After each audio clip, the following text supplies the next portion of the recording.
Bom dia, turma. Estamos iniciando as nossas aulas da nova apostila, correto? Então, essa nova apostila, certo? Nós vamos começar a estudar por ela agora no segundo bimestre e nós vamos iniciar os nossos estudos trabalhando o tema Espaço Rural Brasileiro. Como vocês sabem, o espaço rural brasileiro ele é de grande importância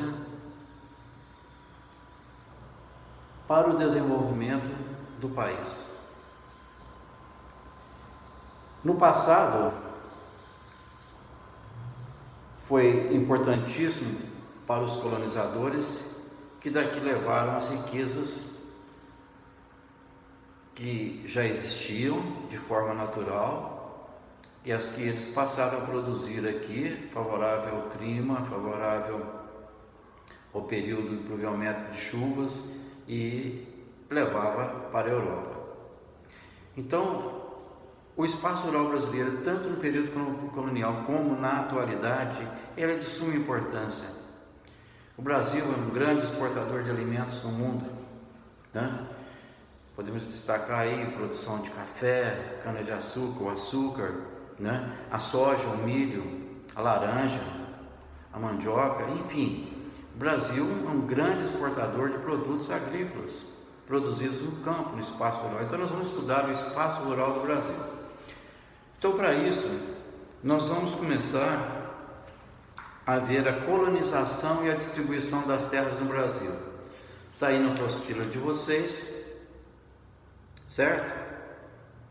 Vocês vão abrir a apostila de vocês aí na página 4 para vocês acompanhar a aula de hoje, tá ok? Bom, mas falando então de colonização do Brasil, vocês sabem que quando os portugueses vieram para o Brasil, qual que era o objetivo deles?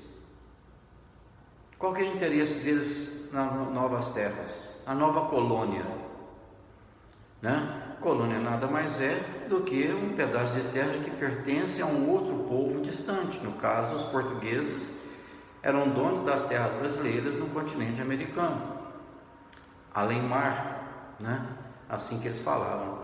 Então, qual que era o objetivo deles? Na época, eles tinham o objetivo de civilizar, exterminar, explorar, povoar, conquistar e dominar. Sabemos que os termos civilizar, explorar, exterminar, conquistar e dominar estão diretamente ligados às relações de poder de uma civilização sobre a outra, certo? Então os portugueses submeteram ao domínio e conquista, né, os indígenas. Já o termo explorar, povoar, vai remeter-se à exploração e ao povoamento do novo território da América. Existem dois tipos de colonização: colonização de povoamento e colonização de exploração. Será que os portugueses tinham como objetivo aqui no Brasil explorar ou povoar? Na realidade, eles tinham como meta principal explorar. Começou com a exploração do pau-brasil. Assim que eles chegaram e encontraram essa árvore que fornece essa madeira que dá uma tinta vermelha, que é o pau-brasil, eles já começou a cortar todas as árvores no litoral e enviar para Portugal. Então começou a explorar as riquezas do Brasil. Também depois, mais tarde, com o cultivo da cana-de-açúcar no litoral do Nordeste, porque tudo começou pelo Nordeste, tanto que a primeira capital do Brasil foi Salvador, na Bahia, e o primeiro lugar que os portugueses chegaram, vocês já viram, já sabem, foi Porto Seguro, na Bahia. Ali que chegou as caravelas, pararam, celebrou a primeira missa, colocou o primeiro nome no Brasil e começou a explorar o pau-brasil.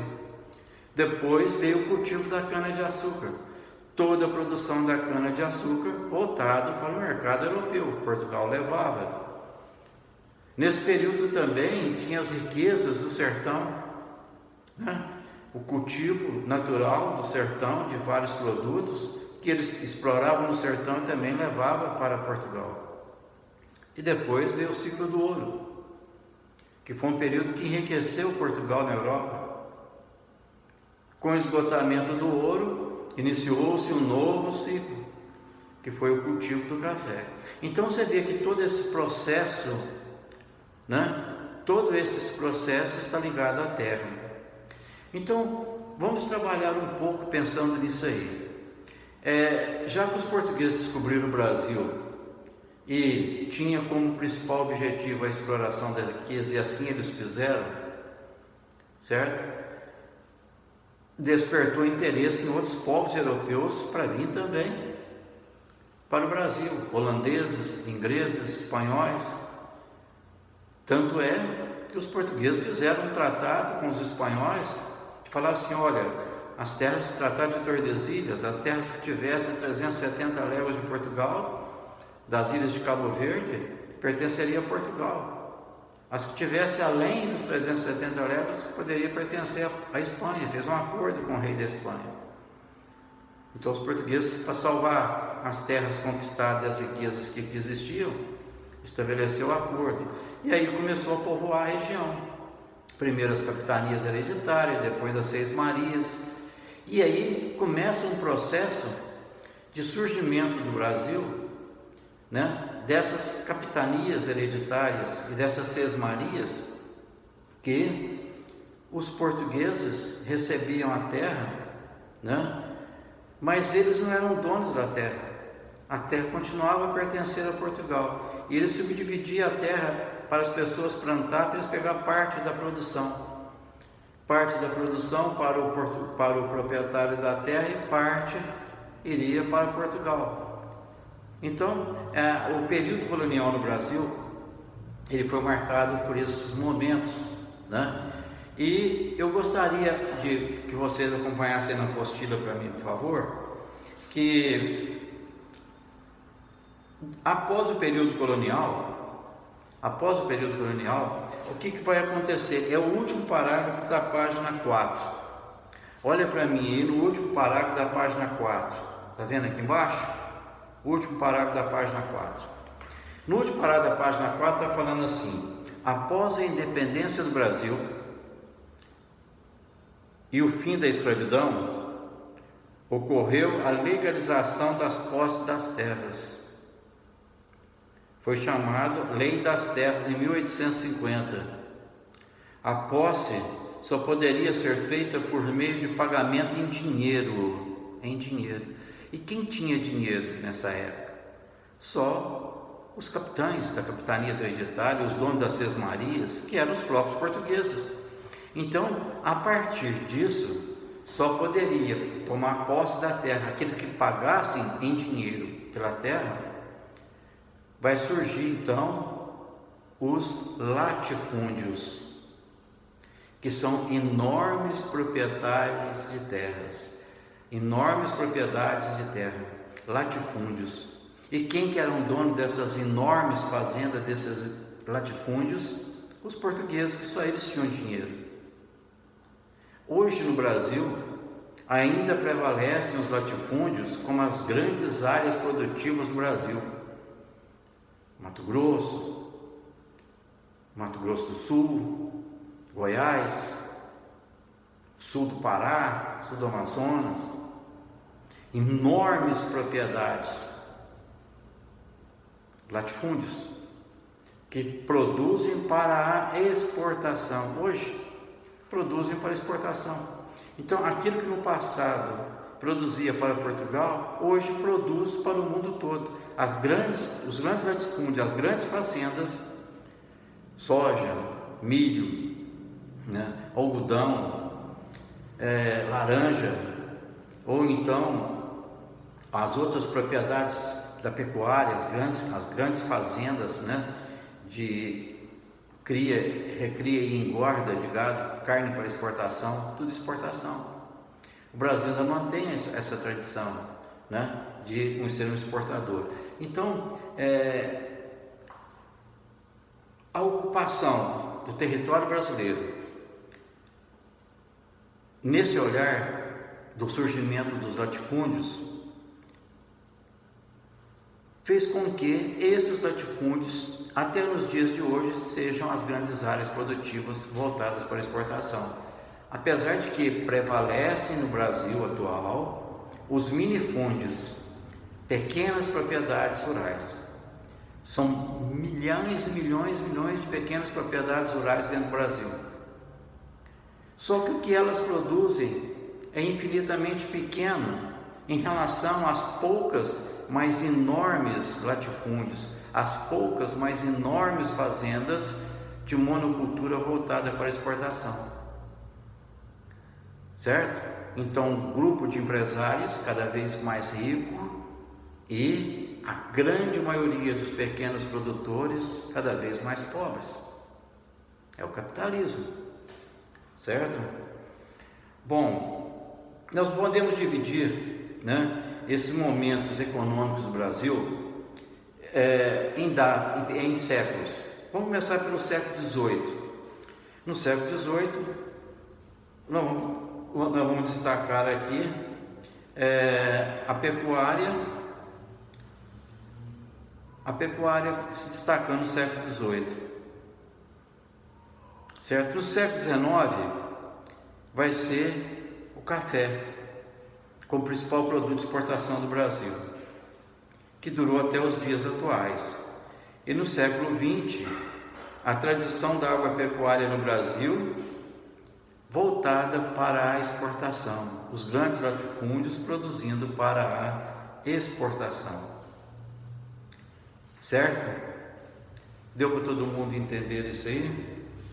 Bom, vamos para 1.2 aí na página 5. Outros usos das terras brasileiras. No primeiro parágrafo aí está falando com a chegada dos portugueses.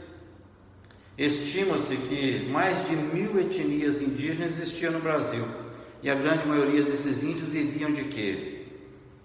Da caça, da pesca e da coleta de frutos silvestres. E também as agriculturas itinerantes, plantação de mandioca, de milho, etc. Alguns vegetais se destacaram nesse período, que eram naturais do Brasil, como o pequi, o açaí, a castanha do Pará, o buriti, que servia de alimento para os índios. Então os indígenas utilizavam da coleta desses frutos silvestres para a sua sobrevivência, além da pesca. Também usavam desses vegetais para tirar remédios, cicatrizantes, remédios tirados das cascas, raízes e folhas de vegetais também. E a mandioca passou a ser produzida na bacia do rio Amazonas pelos índios, isso antes de Cristo.